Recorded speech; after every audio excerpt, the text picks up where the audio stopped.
majina ninaitwa Isaya Sakimbua, ni mchungaji kanisa la FPCT Kinyamsindo.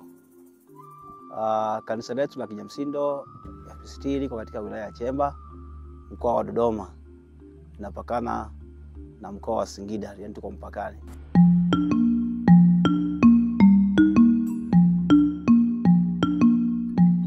Changamoto kubwa ambao tulikuwa tunapata ni magonjwa ya tumbo. Kwa sababu maji ambao tulikuwa tunatumia sio maji salama na safi. Yalikuwa yanachotwa makorongoni. Wakati mwingine tunakinga kwenye matenki haya ambayo mnaonekana hapa pembeni ya kanisa, ya maji nikimaanisha masika maji ya mvua, lakini maji haya hayakuwa salama. Hivyo magonjwa wakati mwingine ya tumbo yaliwasumbua sana watoto. Na hata wakati mwingine changamoto nyingine, watoto walikuwa hawapati chakula kwa wakati, kwa sababu wanakwenda kule wanakuta foleni, lakini pia wakati mwingine tunategemea vyanzo vingine, wakati mwingine havina uhakika. Kwa hiyo watoto walikuwa wanachelewa kunywa chai na hata kupata chakula pia walikuwa wanachelewa. Hiyo ni moja ya changamoto ambayo tulikuwa tunakutana nayo. Inafika wakati mwingine inashindikana kabisa, tunawaruhusu watoto mapema kwa sababu warudi nyumbani, kwa sababu maji hakuna. Na kama maji hakuna, watoto wanahitaji kuingia kwenye vyoo kwa ajili ya kujisaidia na nini. Lakini sasa inapokuwa maji hakuna, huwezi kukaa na watu 200 huna maji. Kwa hiyo unawaruhusu mapema kwa sababu hiyo. Tulikuwa tukipitia changamoto nyingi sana kupitia ukosefu wa maji. Uhaba wa maji ulikuwa ni kubwa sana kiasi kwamba tulikuwa tunashindwa kufanya shughuli mbalimbali ikiwemo usafi. Ilitubidi tukae kwa muda fulani bila kufanya usafi. Mfano kudeki. Tulikuwa tunaishia kwenye vumbi, mafua ndio siseme, changamoto za magonjwa ya tumbo. Kwa sababu maji tuliokuwa tunakunywa ilikuwa hayafai hata kwa mtazamo wa macho, hayapendezi hata kuangalia. Majina yangu naitwa Yemima Zakaria Yona. Sikitisha sana, kuna siku tulitoka saa 8 za usiku tukiwa katika mazingira ya nyumbani kwenda kuchota maji sehemu za mbali za madimbwi. Kwenda kuchota maji, wakati tunarudi tulidondoka na ndoo, niliumia sana.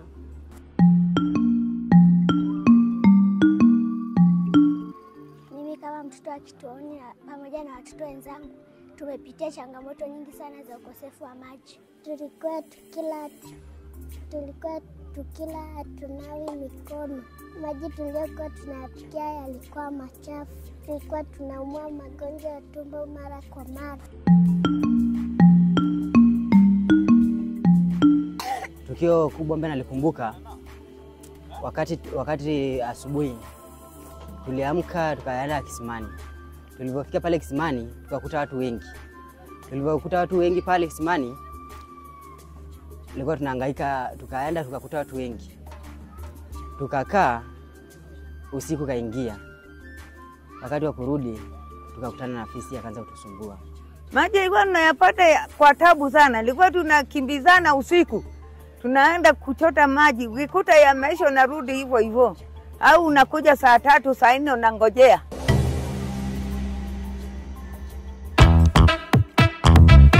Kubwa mno ambalo pia tumeliona mwaka jana, tumepata neema ya kupata mradi wa maji. Kweli katika huduma ambazo tulikuwa tukitoa, maji yalikuwa ni changamoto sana. Lakini Mungu akatupatia neema hiyo kupitia wafadhili wetu, wakakubali kutupatia mradi wa maji wenye makadirio ya shilingi milioni 33. Tulifanya survey ya maji, tukapata maji mahali ambapo nje kidogo na kanisa pale. Tukachimba kisima chenye mita kama 130, na kwa bahati nzuri tunamshukuru Mungu tulipata maji mengi ya kutosheleza. Na tayari maji tumeshayavuta yako yanatoka hapa kanisani katika mazingira yetu, na yanatumika katika kuboresha mazingira ya kanisa, usafi, kupikia na kuhudumia jamii pia kwa ujumla. Tunamshukuru Mungu kwa hilo. Mimi kwa jina naitwa Mama Paulo wa Kinyamsindo hapa. Sehemu yangu ninapokaa inaitwa Afuma. Sasa nimeshukuru sana kwa kukusanyika hapa kwa ajili ya maji. Maji tumeshukuru sana, ilikuwa tunahangaika maji, tunakaa muda na muda. Ndio sasa hivi tumeshukuru sana, hatutatendea tena. Tunashukuru za maji yamejaa hapa. Tunashukuru sana, tunawashukuru na nyie ambaye mmetusaidia. Asante sana. La kwanza kabisa nasema tunashukuru sana na Mungu awabariki. Na haya maji mliotupatia tutayatunza. Sisi hatuna la kuwapa zaidi, ila tutawaombea kwa Mungu, Mungu awabariki. Na haya maji tutayatunza, tutakuwa angalifu hali ya juu. Majina naitwa Jaspera Khalfani Waziri, nasoma darasa la 6. Mimi kama mtoto wa kituoni pamoja na watoto wenzangu tumepitia changamoto nyingi sana za ukosefu wa maji. Lakini sasa hivi maji hapo tunatumia kunawa mikono kabla ya kula chakula na baada ya kula, na tunakunywa maji safi na salama.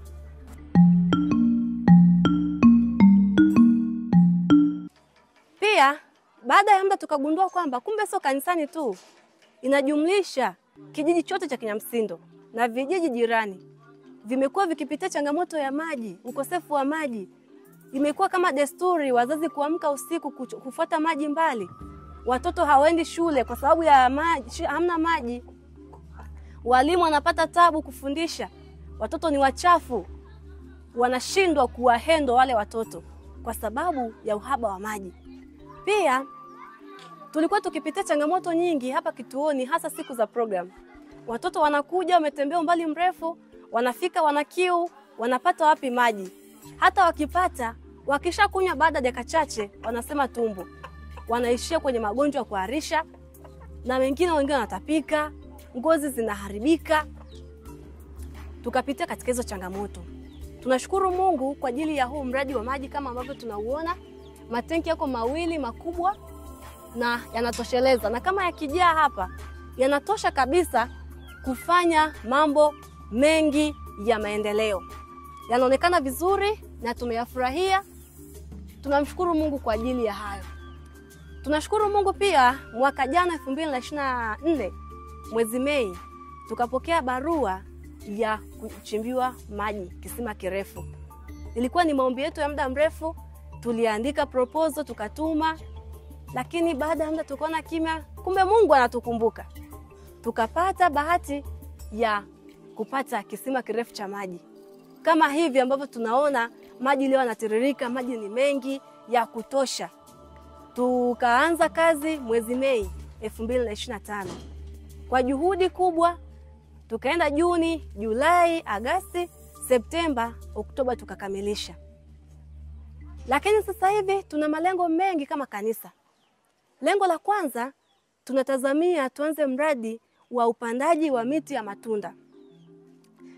Miti hii itasaidia pale ambapo yataanza kuzaa, ile miti itaanza kuzaa. Tutapata matunda mengi kwa ajili ya afya zetu zitaimarika. Na pia kwa ajili ya kuuza, kujipatia kipato. Pili, tuna matazamio ya kuanzisha bustani ya mboga mboga. Hizo mboga mboga zitawafaa washiriki ambao ni watoto wetu. Watapata hizi mboga ambazo pia ni bora kwa ajili ya afya zao.